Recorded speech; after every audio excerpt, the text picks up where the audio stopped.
Let's start with a summary of what we've been talking about. So the first semester that we met, we spoke about spiritual combat, and we spoke about the means we have for holiness. We spoke about the sacraments, we spoke about the good deeds, and we spoke about prayer. And then we also spoke about our spiritual enemies. Faye, you want to remind us about our three spiritual enemies? The world, the flesh, and devil. The world, the flesh, and devil. Okay.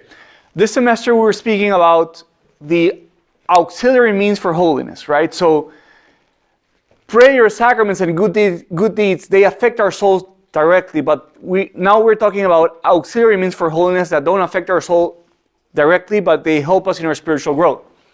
So we spoke about auxiliary means that affect our intelligence, right? And we spoke about living in the presence of God. And we also spoke about the examination of conscience. These are auxiliary means that affect directly our intelligence. And then Father David spoke with you about spiritual direction. And we've also been speaking about other means that help us in our vocation to holiness, but that affect our will. So we spoke, for example, about the desire for holiness.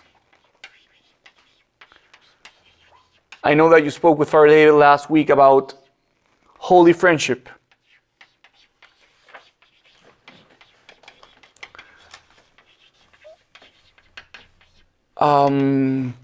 Desire for holiness. We also spoke together about the conformity with God's will.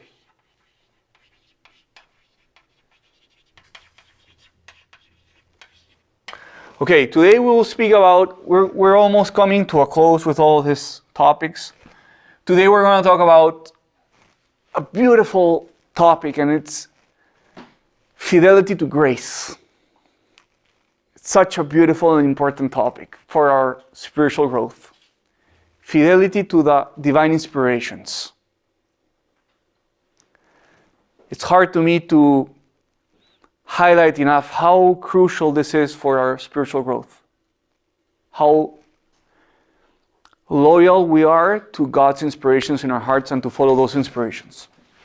So I want to open this topic examining two words. And the first word is, what does fidelity mean? And what does inspiration mean? So the book suggested, in order to explain what does fidelity mean, the book was looking back on history and we were looking at the medieval times, right? And in medieval times, knights, they did a sort of allegiance. They swore allegiance to a determined person, right, who they served, and the allegiance and the loyalty that the oath that they made was to do whatever their Lord's will would command them to do. So basically, fidelity means that loyalty, that obedience, that quick obedience to whatever the person you serve moves you to do. And what does inspiration mean, or how do we understand inspiration? The book gave us a beautiful definition by St. Francis de Sales, and he said inspiration basically is anything. It can be a movement of contrition, it may be an idea, it may be, but anything that moves us towards good, towards virtue, and towards our salvation. We get inspirations all the time, right? For example, the point the author makes is all the time God is moving us through something called actual graces for us to do what's good, right? So, for example, let's think about things that people shared in our moment. Some people shared, I've been moved to fast on Wednesdays and Fridays. Okay, where did that come from? We believe it came from divine inspiration, right? It was the grace, it was the Holy Spirit that moved that person to deny himself, to pursue good, virtue, and salvation. Other people said, I'm trying my best when my kid wakes me up in the middle of the night to face it with a good disposition. Where did that come from? Yes, in a sense we could say, it comes from reason, it comes from intelligence, right? Your intelligence lets you know that that's what's good. But we also know that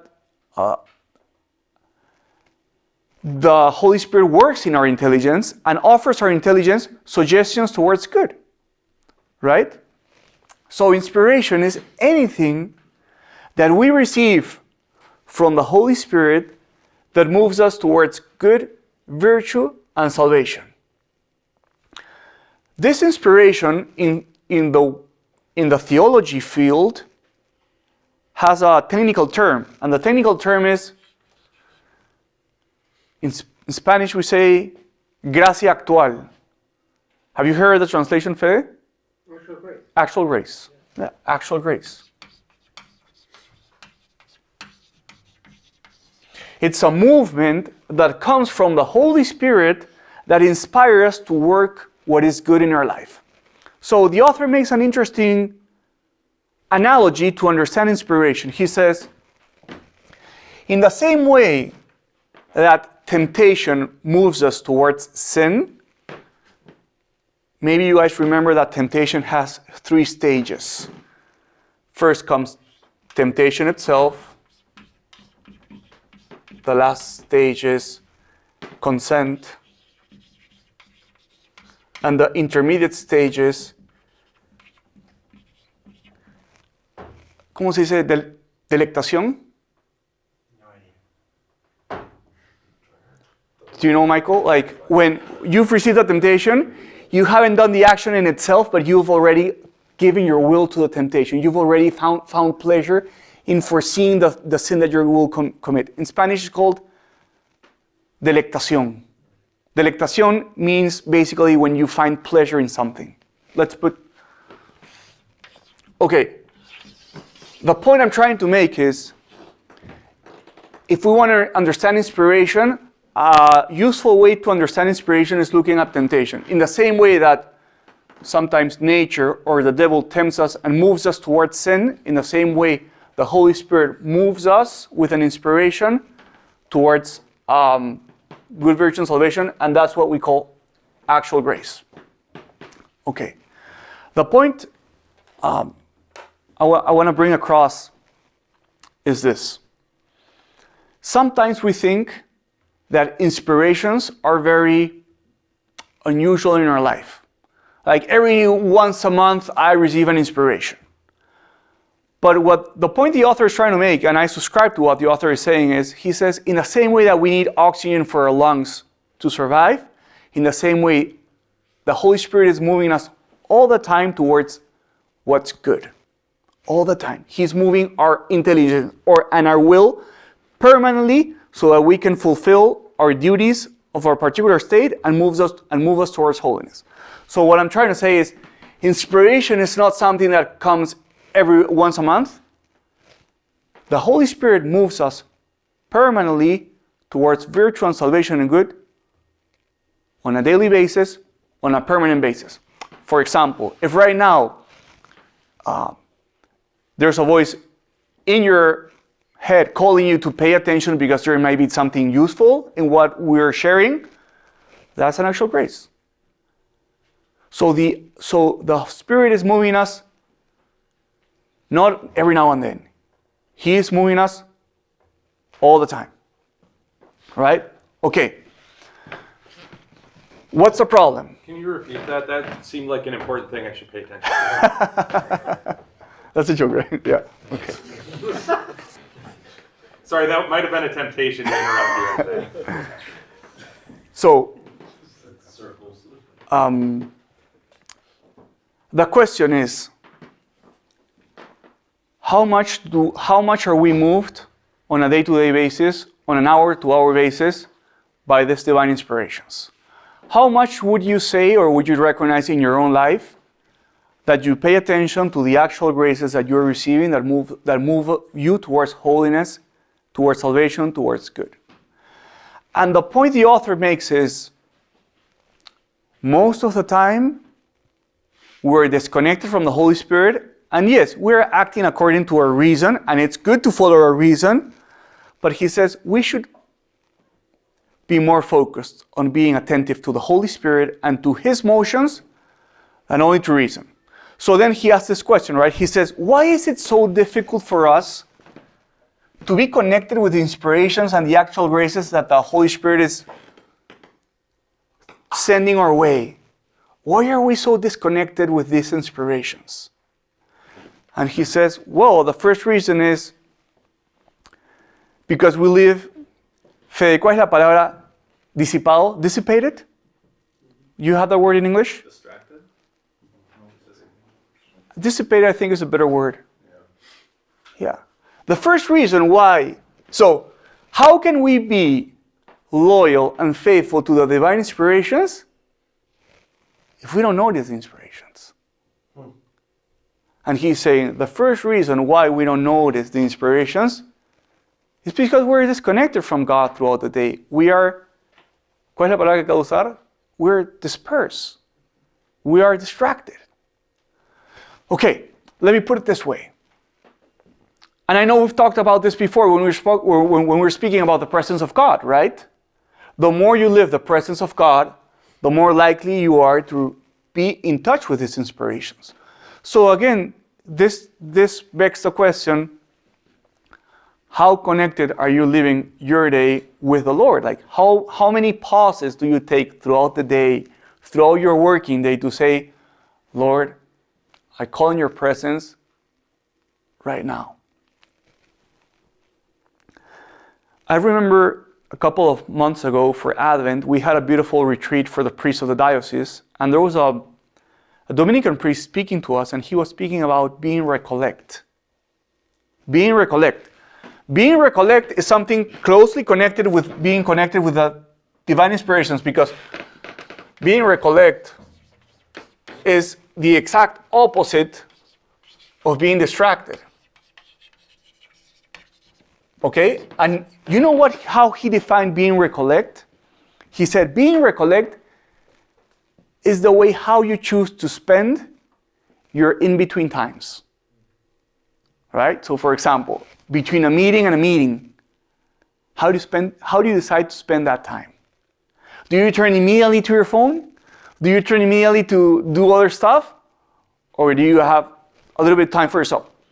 Let me give you one example. I know that my life is different than yours because probably yours is much busier than mine. But for some reason, every time that I walk from the rectory to the parish center, I think about what the priest told us. And while I'm walking to the parish center, I'm saying, this is my in-between time. And I want to be in your presence in this in-between time. I want to be with you in this moment. I want to call in your presence. I want to recognize that you are in me and I am in you. So the point the author makes is, God is giving us actual graces permanently, but the reason why we're not faithful to those divine inspirations is because we live too distracted and there's little recollection in our own life. And I know there's space for growth for all of us in this point. Maybe it's going to be useful for you guys as you live, like looking forward to these 2 weeks. Think about how are you managing your in-between times. What are you doing in those in-between times? How do you conduct yourself in those times? Do you allow yourself to be in His presence, to be more attentive to the divine inspirations that He wants to move you? And I know I've talked about this before, but I think it's important to insist on this. It's like, I think that each time we have this meeting, it's a chance to evaluate, how do I conduct myself through my working day? How much do I enjoy His presence? And I know that sometimes we are doing things that are very demanding regarding our intelligence, right? And our whole intelligence is fully involved in what I'm doing, trying to solve stuff. And when your intelligence is fully involved in a particular task, your intelligence cannot be divided between thinking about God and thinking about your task. I understand that. But that's why it's so important. What do you do in between stuff? Because if you know that your intelligence is going to be fully, let's say, consumed by the present task, then there's going to be no space for God. Precisely because there's going to be no space for God in your task, it's more urgent that you have space for Him in between tasks. So he says, we are not open to divine inspirations because we live too distracted. He also says, we live too disconnected from divine inspirations because we are too inclined still to the flesh. And if you look at the doctrine of St. Paul in his epistles, he says, there is a permanent battle inside of us between the flesh and the spirit. And he says, the more you attend to the flesh, the less you let the Spirit guide your life. So the second reason why we're not attentive to divine inspirations that we're supposed to be faithful to is because there's still too much of a dominion of the flesh in ourselves. Right? Like, that's what St. Paul says. There's no way around it. The more worldly and the more you let your passion dominate you, the less the Holy Spirit has dominance in your own life. And that's why, and this is so interesting, there's a spiritual writer, a Jesuit, and he said, there are two great things in our spiritual life.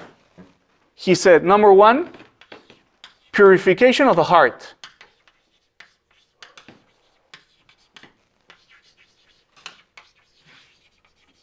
And the second, he said, well, what we're talking about today, docility to the Spirit.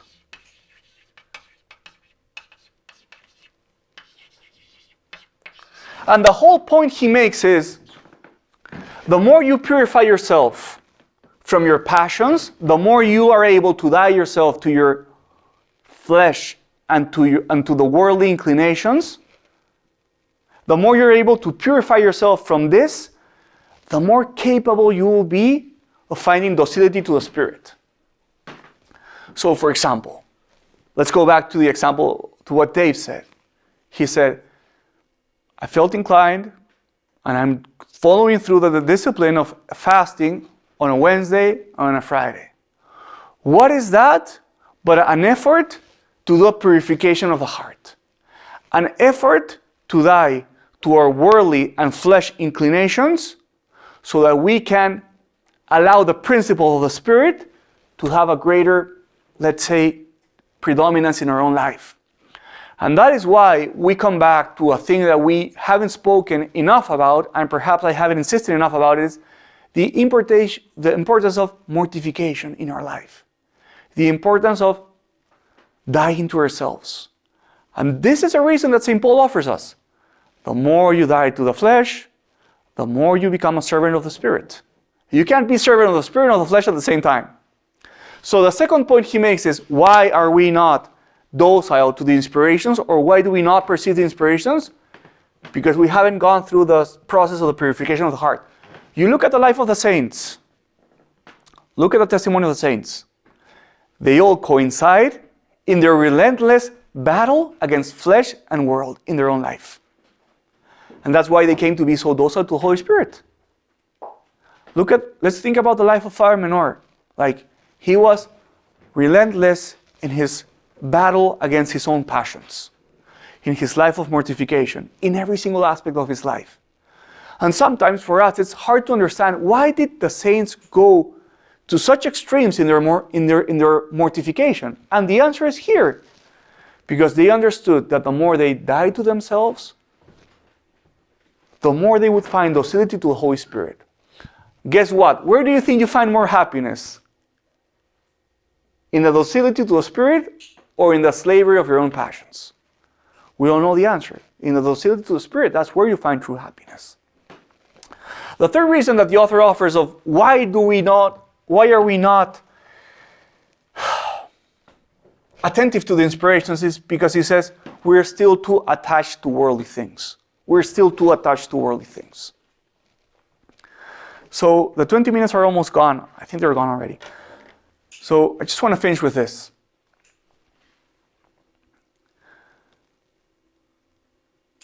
This is a key topic to our process of holiness. How docile we are and how much we are willing to give up our will to let the Holy Spirit guide our lives and be faithful to wherever He leads us. Think about this. How many times throughout our day or throughout our week we get an inspiration and we say, tomorrow? How many times we receive an inspiration like, okay, leave your phone, time for prayer. And we say, oh, a little later. How many times we get an inspiration of dying to ourselves? Like,